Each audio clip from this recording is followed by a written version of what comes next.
So I'm Tarik from Board International. I actually head up CPG, FMCG and manufacturing. I've been here for the best part of 5 years now.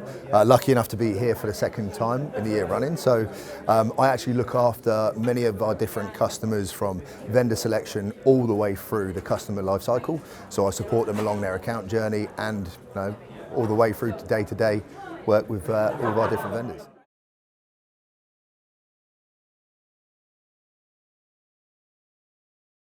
One of our motivations to actually be here is we've worked closely with the VF Media team. They're a great bunch and they run a really good event.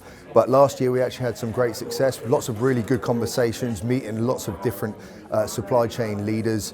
And of course, like anything, you always want to come back a second time to see if you can either continue those conversations or even potentially expand in our customer account. So we've been having some successful conversations over the last couple of days, of course, yesterday with a gala dinner and today with a lot of the conference events and the one-to-one meetings.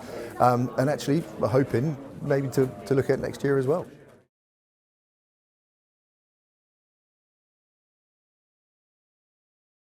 For supply chain leaders that weren't able to make it to this event this time around, I think that there's a lot of, well, firstly, just going back to the gala dinner last night, you had Bart from ex-Haleon given a very iconic, of course, speech to start things off, and it's really nice to see the human touch.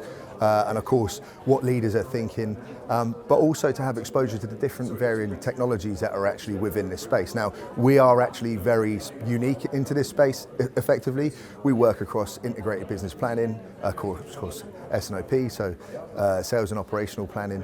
And I think the key takeaways from this are that you don't have to spend the rest of your life in Excel. There is a lot of technology out there that can support your growth, also give you the visibility and agility that you need.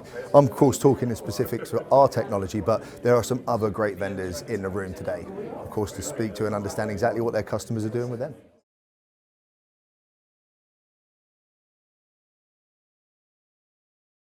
Firstly, would we consider, or are we considering coming back in 2026? I think is a question that you always have to ask my leadership team. But actually, what do we want to see? We always want to see, of course, the number one is ROI. But thereafter, we actually want to see, valuable conversations, and it turn from, conversations to effectively us looking at running a strategic partnership with those organisations and creating a long-term and lasting relationship with them.